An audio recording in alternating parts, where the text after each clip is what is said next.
25 জুলাই 2025 তারিখটা ইরানের মহাকাশ ইতিহাসে এক নতুন সূর্যোদয় হিসেবে লেখা থাকবে, যেদিন উপসাগরীয় দেশটি সম্পূর্ণ নিজেদের প্রযুক্তিতে তৈরি একটি স্যাটেলাইট সফলভাবে মহাকাশ উৎক্ষেপণ করে মহাকাশ গবেষণার অভিজাত ক্লাবে নাম লেখালো। এর আগে এমন যোগ্যতা অর্জন করেছে মাত্র 8টি দেশ। যেন মহাকাশের অন্ধকার ক্যানভাসে ইরান আঁকল এক নতুন রেখা, যার উজ্জ্বলতা চমকে দিল সারা বিশ্বকে। সারা বিশ্বের নজর যখন ইরানের পারমাণবিক কর্মসূচি আর রাজনৈতিক টানাপোড়েনের দিকে, তখনই যেন নীরবে এক বিরাট অর্জন করে ফেলল তেহরান। রাশিয়ার জয়ুজ লঞ্চারের মাধ্যমে নাহিদ-2 নামের এই টেলিযোগাযোগ স্যাটেলাইটটিকে পাঠানো হয়েছে মহাকাশে। কিন্তু এর পেছনের গল্পটা আরও রোমাঞ্চকর। সম্পূর্ণভাবে ইরানে নির্মিত এই প্রপালশন মডিউলে রয়েছে অত্যাধুনিক সব প্রযুক্তি, উচ্চ ক্ষমতার হট গ্যাস থ্রাস্টার, উন্নত কম্পোজিট ফিউয়েল ট্যাঙ্ক, নিখুঁত নিয়ন্ত্রণ ব্যবস্থা এবং উচ্চ চাপের ভালভ, সবই যেন জানান দিচ্ছে ইরানের প্রকৌশলগত দক্ষতার।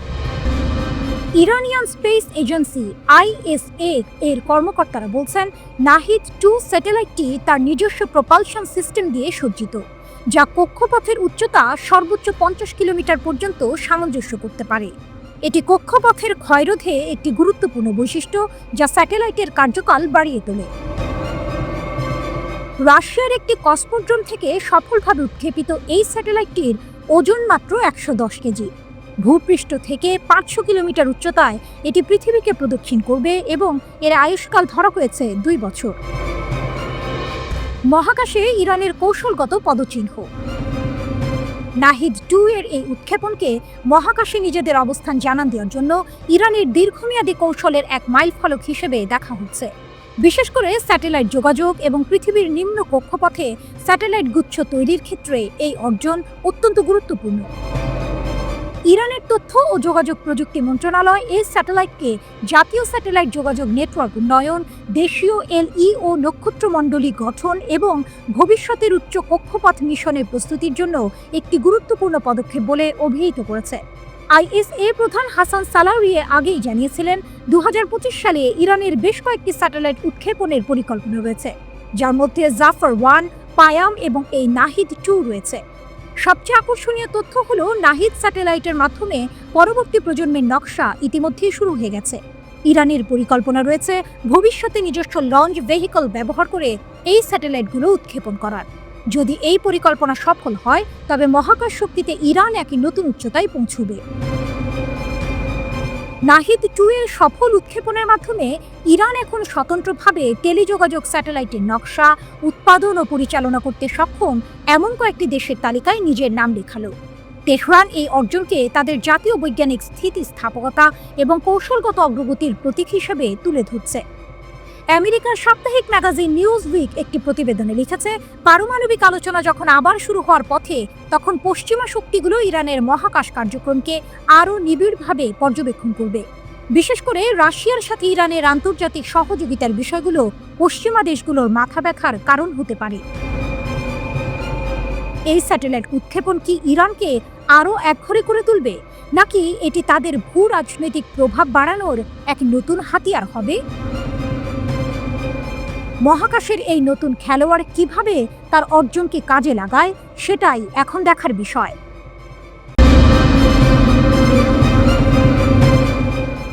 যুদ্ধবিরতি মানে শান্তি নয়, কেবলই এক শ্বাস ফেলার বিরতি। আর এই বিরতির মধ্যেই মধ্যপ্রাচ্যের ক্ষমতার দাবার ছকে ইরান ফেলল এক নতুন চাল, এক এমন পদক্ষেপ যা বদলে দিতে পারে খেলার গতিপথ। ব্যালিস্টিক ক্ষেপণাস্ত্র কর্মসূচির সাথে সংযুক্ত স্যাটেলাইট রকেট উৎক্ষেপণ করেছে ইরান। ইসরায়েলের সাথে 12 দিনের এক ভয়াবহ যুদ্ধের পর এটি ছিল ইরানের প্রথম বড় পদক্ষেপ। যখন বিশ্ব ভাবছিল ইরান হয়তো যুদ্ধবিধ্বস্ত অর্থনীতি আর আন্তর্জাতিক চাপের কাছে নতি স্বীকার করবে, তখনই তেহরান দেখালো তার ভিন্ন রূপ। যুদ্ধবিরতির মধ্যে ইসরায়েল যখন ইরানের প্রতিরক্ষা ব্যবস্থা জোরদার করার দিকে নজর রাখছিল, ঠিক তখনই ইরান তার নিজস্ব শক্তি প্রদর্শনে ব্যস্ত। ইরান তার স্যাটেলাইট ক্যারিয়ার রকেটের একটি সাব অরবিটাল পরীক্ষা চালায়। এই উৎক্ষেপণকে পশ্চিমা বিশ্ব বরাবরই ইরানের ব্যালিস্টিক ক্ষেপণাস্ত্র কর্মসূচিকে শক্তিশালী করার একটি কৌশল হিসেবে দেখে এসেছে। ইরানের রাষ্ট্রীয় গণমাধ্যম এই রকেট উৎক্ষেপণকে ঘাসেদ উপগ্রহ উৎক্ষেপণ যান হিসেবে চিহ্নিত করেছে। মিশ্র জ্বালানি ব্যবহার করে এই ঘাসেদ রকেটটি প্রথম 2020 সালে উন্মোচন করা হয়েছিল।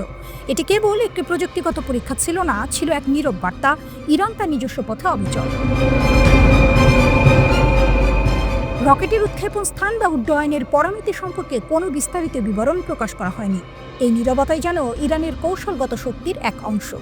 তারা মাঝে মাঝে সামরিক বা বেসামরিক প্যালোড কক্ষপথে স্যাটেলাইট ক্যারিয়ার উৎক্ষেপণ করে, যা তাদের প্রযুক্তিগত সক্ষমতা এবং আঞ্চলিক প্রভাবের এক নীরব ঘোষণা। এই অস্পষ্টতা, এই রহস্যময়তা, এটাই যেন ইরানের শক্তির আসল টুইস্ট। তারা তাদের ক্ষমতা প্রদর্শন করে, কিন্তু তার সম্পূর্ণ চিত্র কখনো প্রকাশ করে না। এই উৎক্ষেপণ কেবল একটি রকেট পরীক্ষা ছিল না, এটি ছিল মধ্যপ্রাচ্যের ক্ষমতার খেলায় ইরানের এক নতুন চাল, এক নতুন অধ্যায়ের সূচনা। যখন বিশ্ব ভাবছে পরবর্তী পদক্ষেপ কি হবে, ইরান তখন তার মহাকাশীয় চালের মাধ্যমে নিজের শক্তির বার্তা পৌঁছে দিচ্ছে। ওয়াশিংটনের এলিয়ট স্কুল অফ ইন্টারন্যাশনাল অ্যাফেয়ার্সের সহকারী অধ্যাপক ও মধ্যপ্রাচ্য বিশ্লেষক সিনা আজদি মনে করেন, ইরান এখন কেবল সক্ষমতা বাড়ানোর পথেই নেই, বরং একই সঙ্গে স্পষ্টভাবে শক্তির বার্তা দিচ্ছে। তিনি বলেন, এমন উৎক্ষেপণের মাধ্যমে ইরান ব্যালিস্টিক ক্ষেপণাস্ত্র প্রযুক্তিতে দক্ষতা অর্জন করছে, যা সরাসরি সংখ্যা ছাড়াই অর্জন সম্ভব হচ্ছে। ইরান দাবি করছে তাদের মহাকাশ গবেষণার অংশ হিসেবেই এই উৎক্ষেপণ, কিন্তু পশ্চিমা বিশ্লেষকরা বলছেন এটি প্রকৃতপক্ষে সামরিক কৌশলেরই অঙ্গ।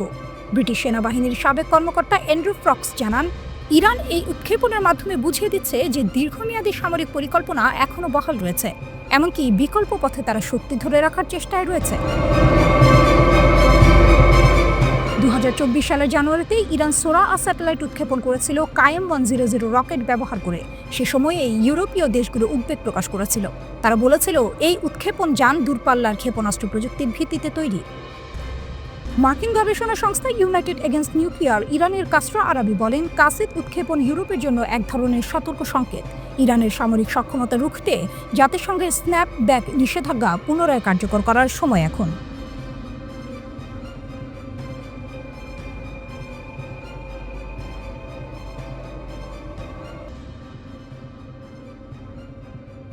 ইরান বনাম আমেরিকা, কূটনীতি নাকি যুদ্ধের ফাঁদ? ইসরায়েলের সাথে সাম্প্রতিক এক বিধ্বংসী যুদ্ধের পর ইরান এবার সরাসরি মার্কিন যুক্তরাষ্ট্রকে চ্যালেঞ্জ ছুঁড়ে দিয়েছে। ওয়াশিংটনকে স্পষ্ট বার্তা দিয়েছে তেহরান, কূটনীতিতে ফিরে আসুক, না হলে পরিস্থিতি আরও খারাপ হওয়ার ঝুঁকি নেই। এই চরম উত্তেজনাপূর্ণ বার্তাটি দিয়েছে খোদ ইরানের পররাষ্ট্রমন্ত্রী আব্বাস আরাকচি ফাইন্যান্সিয়াল টাইমসে প্রকাশিত এক বিস্ফোরক নিবন্ধে। আরাকচি সরাসরি ডোনাল্ড ট্রাম্পের প্রশাসনকে প্রশ্ন করেছেন, আমেরিকা কি অবশেষে কূটনীতি বেছে নেবে, নাকি অন্য কারো যুদ্ধে আটকে থাকবে? এই মন্তব্যের জন্য নিউজউইক মার্কিন পররাষ্ট্র দপ্তর এবং ইরানের পররাষ্ট্র মন্ত্রণালয়ের সাথে যোগাযোগ করেছে, কিন্তু এখনও কোনো আনুষ্ঠানিক প্রতিক্রিয়া মেলেনি। কেন এই বার্তা এত গুরুত্বপূর্ণ? ইসরায়েল ও ইরানের মধ্যে সাম্প্রতিক যুদ্ধ এবং তাতে মার্কিন যুক্তরাষ্ট্রের সরাসরি জড়িয়ে পড়া এই অঞ্চলের উত্তেজনাকে এক নতুন উচ্চতায় নিয়ে গেছে। এই সংঘাত তেহরান ও ওয়াশিংটনের মধ্যে উচ্চ পর্যায়ের কূটনৈতিক আলোচনাকে সম্পূর্ণভাবে ভেস্তে দিয়েছে। আরাকচির এই বক্তব্য অঞ্চলের ভঙ্গুর ভারসাম্যকে তুলে ধরে এবং পারমাণবিক নিরস্ত্রীকরণ ও আঞ্চলিক স্থিতিশীলতার উপর ভবিষ্যতের সংলাপের জন্য এক বিশাল ঝুঁকি তৈরি করে। পরিস্থিতি এমন একদিকে যাচ্ছে যেখানে একটি ভুল পদক্ষেপ বড় ধরনের বিপর্যয় ডেকে আনতে পারে। অপ্রত্যাশিত অগ্রগতি ও ইসরায়েলি নাশকতা। আরাকচি দাবি করেছেন, ইরান এবং ট্রাম্পের দূত স্টিভ উইটকফ অভূতপূর্ব অগ্রগতি অর্জন করছিলেন। তিনি বলেছেন, 9 সপ্তাহের মধ্যে মাত্র 5টি বৈঠকে মার্কিন বিশেষ দূত স্টিভ উইটকফ এবং আমি ব্যর্থ বাইডেন প্রশাসনের সাথে 4 বছরের পারমাণবিক আলোচনায় যা অর্জন করেছি তার চেয়ে বেশি অর্জন করেছি। কিন্তু এই সাফল্যের পথে বাধা হয়ে দাঁড়ায় ইসরায়েল। ষষ্ঠ আলোচনার ঠিক আগেই ইরানের পারমাণবিক অবকাঠামো লক্ষ্য করে ইসরায়েলের বিমান হামলা শুরু হয়, যা সব অগ্রগতি নষ্ট করে দেয়। 13 জুন ইসরায়েলের এই বিমান হামলাকে তাদের সরকার অস্তিত্বগত হুমকির বিরুদ্ধে একটি পূর্ব নির্ধারিত আক্রমণ হিসেবে বর্ণনা করেছে। এই হামলা ইরানের সাথে 12 দিনের এক ভয়াবহ যুদ্ধের সূচনা করে। এই সংঘাতে এতটাই উত্তেজনা ছড়িয়ে পড়ে যে প্রেসিডেন্ট ট্রাম্প ইরানের ভূগর্ভস্থ পারমাণবিক স্থাপনা লক্ষ্য করে বিমান হামলার অনুমোদনও দিয়েছিল। আরাকচি স্পষ্টভাবে ইসরায়েলকে ইরান এবং ওয়াশিংটনের মধ্যে চলমান আলোচনায় ইচ্ছাকৃতভাবে নাশকতা করার অভিযোগ করেছেন। তিনি বলেন, বলা বাহুল্য, ইরান এবং আমেরিকার মধ্যে আলোচনা আলোচনায় যে অগ্রগতি হয়েছে তা নাশকতার শিকার হয়েছে ইরান নয়, বরং আমেরিকার একটি স্পষ্ট মিত্র দ্বারা। আরাকচি ইসরায়েলের এই হামলার পেছনে তাদের যুক্তি প্রত্যাখ্যান করে বলেছেন যে ইসরায়েল মিথ্যা দাবি করেছে যে তাদের বিমান হামলার লক্ষ্য ইরানকে পারমাণবিক অস্ত্র তৈরি থেকে বিরত রাখা। তিনি জোর দিয়ে বলেছেন যে ইরান এখনও পারমাণবিক অস্ত্র বিস্তার রোধ চুক্তিতে স্বাক্ষরকারী এবং জাতিসংঘের তত্ত্বাবধানে শান্তিপূর্ণ পারমাণবিক উন্নয়নে প্রতিশ্রুতিবদ্ধ। মার্কিন যুক্তরাষ্ট্র নতুন কূটনীতির জন্য উন্মুক্ত থাকতে পারে এমন সংকেত দেখা গেলেও আরাকচি ওয়াশিংটনের উদ্দেশ্যে নির্ভরযোগ্যতা নিয়েও প্রশ্ন তোলেন। তিনি সতর্ক করে বলেন, সৎ বিশ্বাসে নতুন আলোচনা সম্মত হওয়ার পর আমরা দেখেছি যে আমাদের সদিচ্ছা দুটি পারমাণবিক অস্ত্রধারী সামরিক বাহিনীর আক্রমণের সাথে প্রতিদান পেয়েছে। যদি এটি সৌহার্দ্যপূর্ণভাবে সমাধানের ইচ্ছা থাকে তাহলে মার্কিন যুক্তরাষ্ট্রের উচিত একটি ন্যায়সঙ্গত চুক্তির জন্য প্রকৃত প্রস্তুতি দেখানো। অন্যদিকে আরাকচি জেদ্দায় সৌদি আরবের ক্রাউন প্রিন্স মোহাম্মদ বিন সালমানের সাথে সাক্ষাৎ করেছেন। তেহরানের সাথে ইসরায়েলের যুদ্ধের পর রাজ্যে আরাকচির এটিই প্রথম সফর। সৌদি রাষ্ট্রীয় সংবাদ সংস্থা এসপিএ অনুসারে এই আলোচনা দ্বিপাক্ষিক সম্পর্ক এবং আঞ্চলিক স্থিতিশীলতা নিয়ে কেন্দ্রীভূত ছিল। এটি ইঙ্গিত দেয় যে ইরান আঞ্চলিক সম্পর্ক স্বাভাবিক করার চেষ্টা করছে, একই সাথে ইসরায়েল এবং আমেরিকার উপর চাপ সৃষ্টি করছে। ইরানের পররাষ্ট্রমন্ত্রী আব্বাস আরাকচি বলেছেন, বিকল্পটা আমেরিকার। আমেরিকাকে শেষ পর্যন্ত কূটনীতি বেছে নেবে নাকি অন্য কারো যুদ্ধে আটকে থাকবে, এরপর কি হবে? ইরান ইসরায়েল যুদ্ধের প্রভাব থেকে উভয় দেশই ধীরে ধীরে স্বাভাবিক হচ্ছে। পর্দার আড়ালে অনানুষ্ঠানিক বার্তা আদান প্রদান অব্যাহত রয়েছে। আগামী কয়েক সপ্তাহ সম্ভবত নির্ধারণ করবে যে কূটনীতি আবার গতি ফিরে পাবে নাকি এই অঞ্চলটি আবারও সংঘাতের এক অন্তহীন চক্রে আবদ্ধ হয়ে থাকবে। আমেরিকা কি সত্যিই ইরানের চ্যালেঞ্জ গ্রহণ করবে এবং কূটনীতির পথ বেছে নেবে, নাকি মধ্যপ্রাচ্য জুড়ে আরেকটি যুদ্ধের দামামা বাজবে?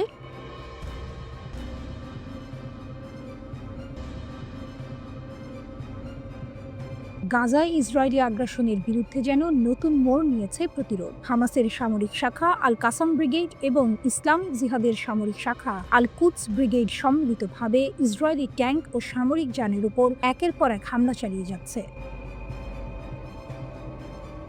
খান ইউনিসে আল কাসামের অতর্কিত হামলা। গাজার প্রতিরোধ যোদ্ধারা যে সহজে হাল ছাড়ার পাত্র নয় তার প্রমাণ মিলল খান ইউনিসে। আল কাসাম ব্রিগেড ঘোষণা করেছে তারা দক্ষিণ গাজার খান ইউনিস এলাকায় ইসরায়েলের দুটি মেরকাভা ট্যাঙ্ক লক্ষ্য করে হামলা চালিয়েছে। ইসরায়েলের আধুনিকতম মেরকাভা ট্যাঙ্কগুলো প্রতিরোধের সামনে রীতিমতো অসহায়। হামলায় ব্যবহার করা হয়েছে শক্তিশালী ইয়াসিন 105 এবং ট্যান্ডেম চার্জ। শুধু ট্যাঙ্ক নয়, ইসরায়েলি অনুপ্রবেশ ঠেকাতে ব্রিগেডগুলো খান ইউনিসের উত্তরে আল বাদ্দাউ এলাকায় ভারী ও মাঝারি মর্টার শেল দিয়ে শত্রু সৈন্য এবং সামরিক যানের উপরও হামলা চালিয়েছে। অর্থাৎ প্রতিরোধ বাহিনী শুধু আত্মরক্ষা করছে না, বরং আক্রমণাত্মক অবস্থানে গিয়ে শত্রুদের নাস্তানাবুদ করছে। আল তুফায় আল কুদস ব্রিগেডের বাজেমাত একই সময়ে ইসলামিক জিহাদের সামরিক শাখা আল কুদস ব্রিগেডও বসে নেই। তারা ঘোষণা করেছে যে গাজা শহরের আল তুফাহ পাড়ার পূর্ব অংশে ইসরায়েলি বাহিনীর অনুপ্রবেশের সময় তারা পূর্ব স্থাপিত বর্মবিরোধী বিস্ফোরক ডিভাইস ব্যবহার করে একটি ইসরায়েলি সামরিক যান ধ্বংস করেছে। কে জানতো মাটির নিচে লুকিয়ে থাকা একটি ডিভাইস ইসরায়েলি সামরিক যানের জন্য সাক্ষাৎ যমদূত হয়ে উঠবে? আল কাসামের দুঃসাহসিক অভিযান, সৈন্য আটকের চেষ্টা। আল কাসাম ব্রিগেড আরও একটি চমৎকার খবর দিয়েছে। তাদের যোদ্ধারা দক্ষিণ গাজা উপত্যকার খান ইউনিসের পূর্বে আবাসন আল কাবিরা এলাকায় ইসরায়েলি দখলদার সৈন্য এবং সামরিক যানের উপর ভোরবেলায় এক দুঃসাহসিক অভিযান চালিয়েছে। এই অভিযানে তারা ইয়াসিন 105 অ্যান্টি আর্মর শেল দিয়ে একটি মেরকাভা ট্যাঙ্ক এবং একটি সাজোয়া কর্মী বাহককে নিশানা করেছে। এমনকি দুটি ইসরায়েলি সামরিক যানও তাদের হামলা থেকে রেহাই পায়নি। এই অভিযানের সবচেয়ে রোমাঞ্চকর অংশটি ছিল একজন ইসরায়েলি সৈন্যকে আটকের চেষ্টা। আল কাসাম জানিয়েছে তাদের যোদ্ধারা একজন ইসরায়েলি সৈন্যকে ধরার চেষ্টা করেছিল, কিন্তু যুদ্ধের তীব্র পরিস্থিতির কারণে তারা সফল হতে পারেনি। তবে তারা সৈন্যটিকে নিরপেক্ষ করে তার অস্ত্র জব্দ করেছে। অর্থাৎ হাতের মুঠোয় পেয়ে পরিস্থিতি প্রতিকূল থাকায় আটক করতে পারেনি, কিন্তু শত্রুকে পরাস্ত করে তার অস্ত্র ছিনিয়ে নিয়েছে। এক অসম সাহসিকতার দৃষ্টান্ত। সংঘর্ষের পর আল কাসাম যোদ্ধারা যখন একটি ইসরায়েলি হেলিকপ্টারকে অভিযান স্থলে অবতরণ করতে দেখে তখন বোঝা যায় এই হামলাগুলো কতটা কার্যকর হয়েছে এবং ইসরায়েলি বাহিনীর মধ্যে কতটা উদ্বেগ সৃষ্টি করেছে। গাজার এই চলমান প্রতিরোধ যে কেবল টিকে থাকা লড়াই নয়, বরং শত্রুকে আঘাত করার এক দৃঢ় সংকল্প, তা এই ঘটনাগুলো থেকেই স্পষ্ট। ইসরায়েল যতই ক্ষমতাধর হোক না কেন, গাজার প্রতিরোধ যোদ্ধারা যে তাদের প্রতিটি পদক্ষেপে কাঁটা হয়ে বিঁধে আছে তা আর বলার অপেক্ষা রাখে না।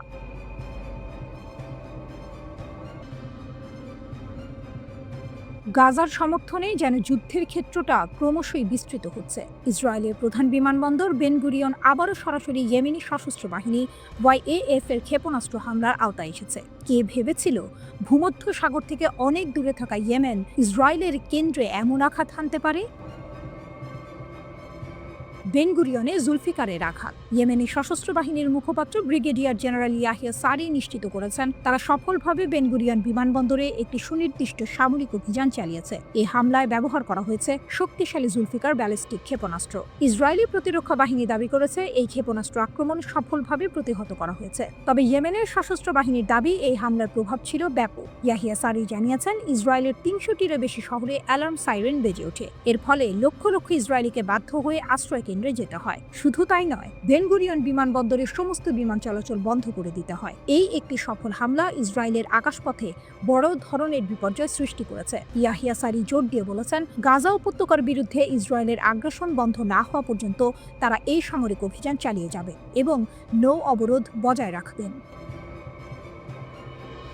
নৌ অবরোধ সাগরে এক নতুন অধ্যায়। ইসরায়েলি সশস্ত্র বাহিনী শুধু আকাশপথেই সীমাবদ্ধ থাকেনি, সাগরেও তারা ইসরায়েলের বিরুদ্ধে কঠোর পদক্ষেপ নিয়েছে। এই অভিযানের অংশ হিসেবে তারা উম্মে আল রাশরাশ বন্দরের দিকে যাওয়া ইটার্নিটি সি নামের একটি জাহাজ ডুবিয়ে দিয়েছে। ইয়েমেনি নৌবাহিনী জাহাজ ডোবানোর সেই ফুটেজও প্রকাশ করেছে। কিন্তু এখানেই আছে এক চমক। ইয়েমেনি সামরিক কর্তৃপক্ষ জানিয়েছে জাহাজটিকে ডুবিয়ে দেওয়ার সময় তারা জাহাজের ক্রুদের সাথে যোগাযোগ করেছিল। ফুটেজে দেখা যায় নৌ অপারেটররা জাহাজের ক্যাপ্টেনকে আশ্বস্ত করছেন যে উদ্ধার নৌকা আসছে এবং ক্রুদের নিরাপত্তা নিশ্চিত করা হয়েছে। এটি এক অদ্ভুত বৈপরীত্য। একদিকে কঠোর অবরোধের অংশ হিসেবে জাহাজ ডুবিয়ে দেওয়া হচ্ছে, অন্যদিকে মানবিকতার খাতিরে ক্রুদের জীবন বাঁচানোর চেষ্টা করা হচ্ছে। এটি ইয়েমেনি সশস্ত্র বাহিনীর কয়েকদিনের মধ্যে ডুবিয়ে দেওয়া দ্বিতীয় জাহাজ। এর আগে লোহিত সাগরে ম্যাজিক সিস নামের আরেকটি জাহাজকেও ড্রোন এবং ক্ষেপণাস্ত্র দিয়ে লক্ষ্য করে ডুবিয়ে দেওয়া হয়েছিল। ইয়েমেনের এই পদক্ষেপ স্পষ্ট করে যে তারা কেবল গাজার সমর্থনে সামরিক অভিযান চালাচ্ছে না, বরং ইসরায়েলের উপর চাপ সৃষ্টি করতে তারা কৌশলগতভাবে অত্যন্ত গুরুত্বপূর্ণ লক্ষ্যবস্তু বেছে নিচ্ছে। তাদের এই চলমান প্রতিরোধ ইসরায়েলকে এক নতুন চ্যালেঞ্জের মুখে ফেলেছে।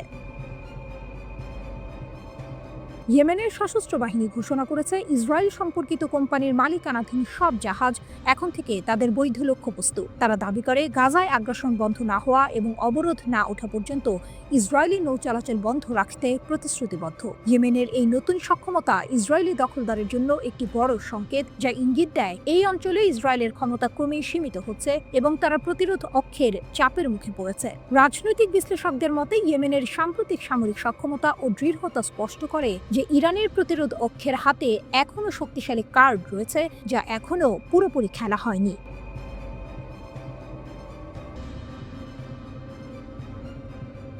অপারেশন মিডনাইট হ্যামার মার্কিন সামরিক বাহিনীর ১২৫টি যুদ্ধবিমান মিলে ইরানের ফোর্দো, নাতানজ এবং ইস্পাহানের পারমাণবিক স্থাপনাগুলোতে হামলা চালায়। ২১ জুন ২০২৫ তারিখের রাত ২টার দিকে ভূমধ্যসাগর হয়ে ইসরায়েল ও ইরাকের আকাশসীমা পেরিয়ে ৭টি B-2 স্পিরিট বোমারু বিমান ইরানে প্রবেশ করে এবং ইরানের পারমাণবিক কেন্দ্রগুলোতে আঘাত হানে। ঠিক দুদিন পর ইরান কাতারে অবস্থিত মার্কিন আল উদেইদ বিমান ঘাঁটি এবং ইরাকের আইন আল আসাদ বিমান ঘাঁটিতে হামলা চালায়। তবে আমেরিকান ঘাঁটিগুলোতে এটিই প্রথম হামলা ছিল না। অতীতেও ইরান বহুবার আমেরিকান ঘাঁটি এবং তাদের সম্পদ লক্ষ্য করে হামলা চালিয়েছে, এমনকি একবার আমেরিকার একটি পুরো যুদ্ধ জাহাজকে অকেজো করে দিয়েছিল। চলুন জেনে নেওয়া যাক অতীতের এমন 4টি ঘটনা যখন ইরান প্রকাশ্যে আমেরিকাকে বড় ধরনের আঘাত হেনেছিল।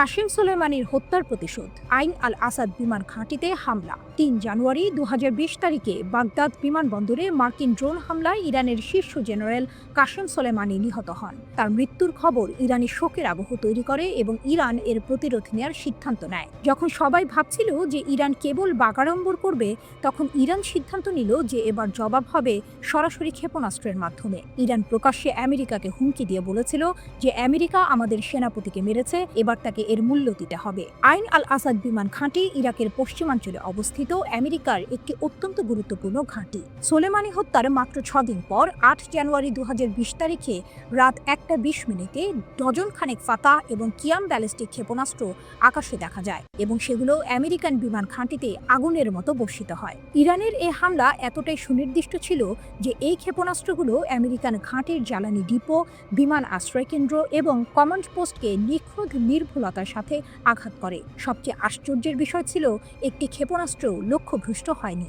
আমেরিকা আগে থেকেই গোয়েন্দা তথ্য পেয়েছিল, তাই সৈন্যরা বাংকারে চলে গিয়েছিল, কিন্তু ক্ষেপণাস্ত্রগুলো ঘাঁটির মারাত্মক ক্ষতি সাধন করে। হ্যাঙ্গার, রানওয়ে, ব্যারাক সবকিছুই ধ্বংসস্তূপে পরিণত হয়। প্রথম দিকে মার্কিন যুক্তরাষ্ট্র দাবি করে যে কোনো হতাহতের ঘটনা ঘটেনি, কিন্তু পরে জানা যায় যে 100-এরও বেশি আমেরিকান সেনা ট্রমাটিক ব্রেইন ইনজুরিতে আক্রান্ত হয়েছেন। তাদের স্নায়ুতন্ত্র ক্ষতিগ্রস্ত হয়েছিল, অনেক সেনার চোখের সামনে অন্ধকার নেমে আসে এবং অনেকে অজ্ঞান হয়ে পড়েছিল।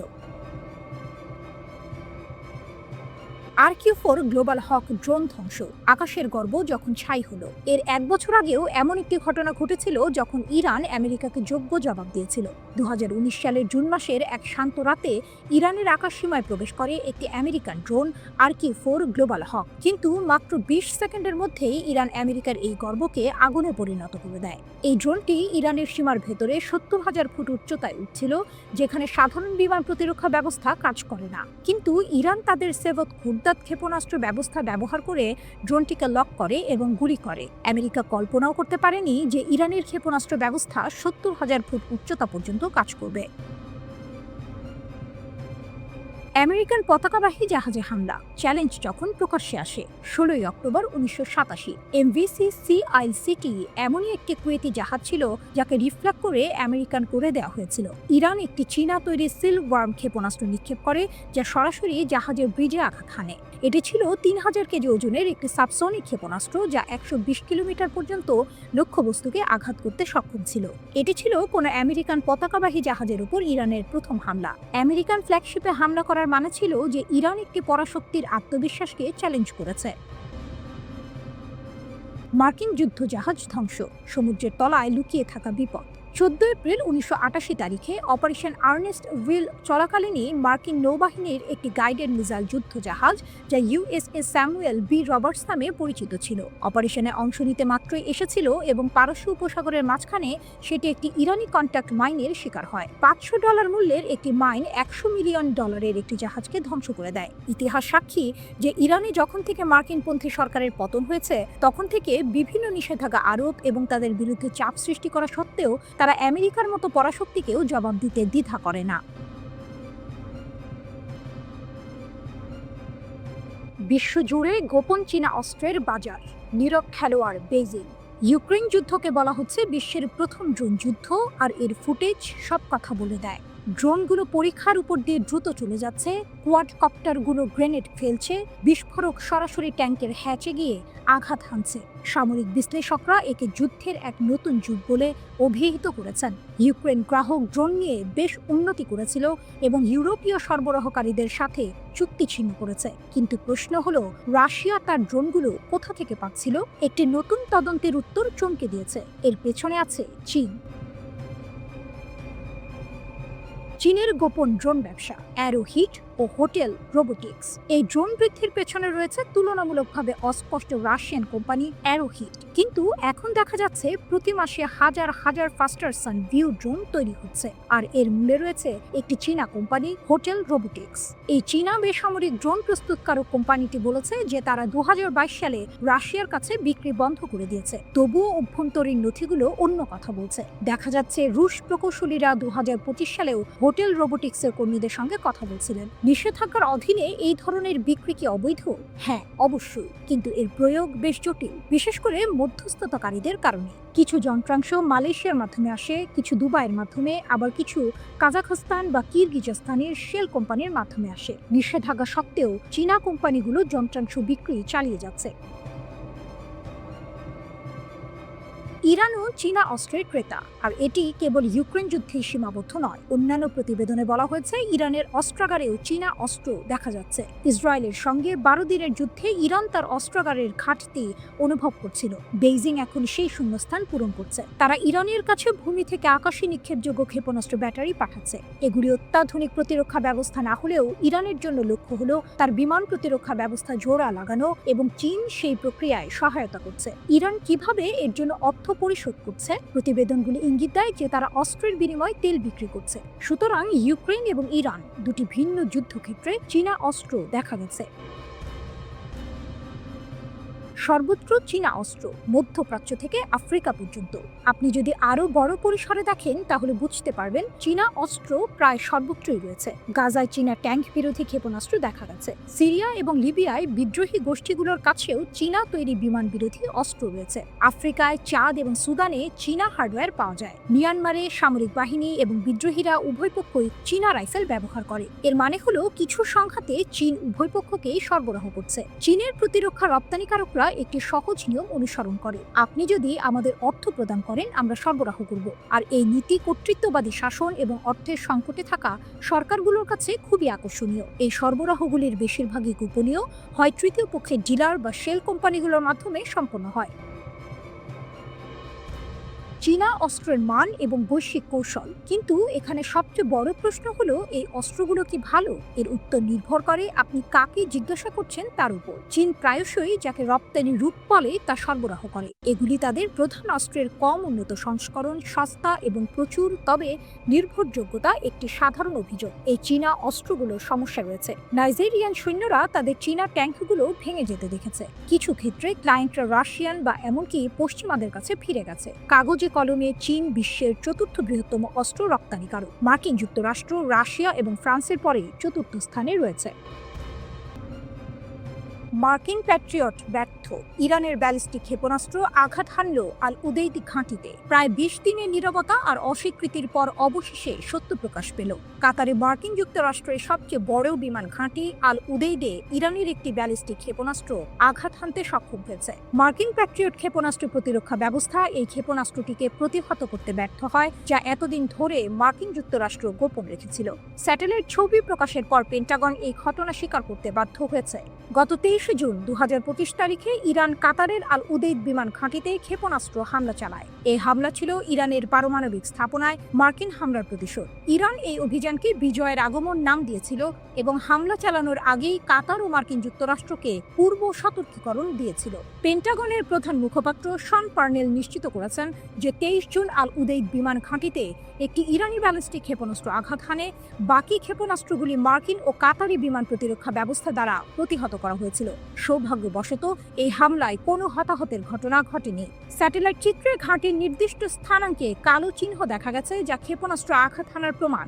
এর থেকে স্পষ্ট বোঝা যায় যে ঘাঁটির ভেতরে মোতায়েন করা মার্কিন প্যাট্রিয়ট বিমান প্রতিরক্ষা ব্যবস্থা অন্তত একটি ইরানি ব্যালিস্টিক ক্ষেপণাস্ত্রকে প্রতিহত করতে পারেনি। গোপন রাখার চেষ্টা আর সত্যের প্রকাশ। প্রাথমিকভাবে মার্কিন যুক্তরাষ্ট্র এবং কাতার এই হামলার বিষয়ে সম্পূর্ণ ভিন্ন বার্তা দিয়েছিল। তারা দাবি করেছিল যে সমস্ত ক্ষেপণাস্ত্র সফলভাবে প্রতিহত করা হয়েছে এবং কোনো উল্লেখযোগ্য ক্ষতি বা হতাহতের ঘটনা ঘটেনি। 2020 সালে ইরাকের আল আসাদ ঘাঁটিতে ইরানের হামলার সময়ও একই ধরনের ঘটনা ঘটেছিল। তখন প্রথমে কোনো হতাহতের ঘটনা ঘটেনি বলে দাবি করা হলেও পরে আহতদের সংখ্যা স্বীকার করা হয়। আল উদেইদের ক্ষেত্রেও একই চিত্র দেখা গেল।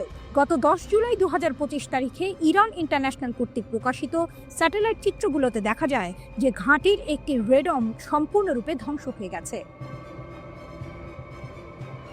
প্যাট্রিয়টের ব্যর্থতার কারণ কি?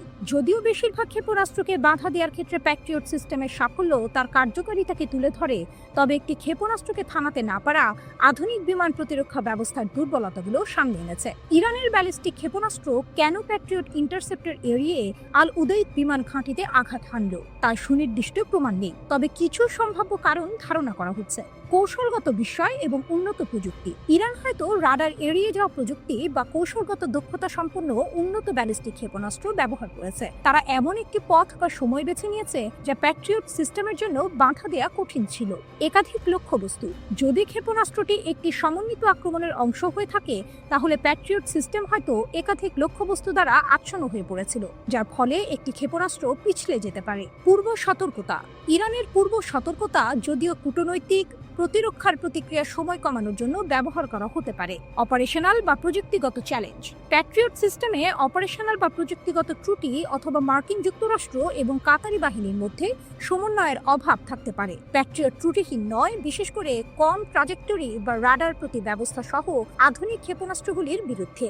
রাডার কভারেজের ফাঁক। রাডার কভারেজের একটি অস্থায়ী ফাঁক বা ট্র্যাকিং সফটওয়্যারের ত্রুটিও ক্ষেপণাস্ত্রটিকে তার লক্ষ্যে পৌঁছাতে সাহায্য করতে পারে। আল উদেইদ ঘাঁটির গুরুত্ব।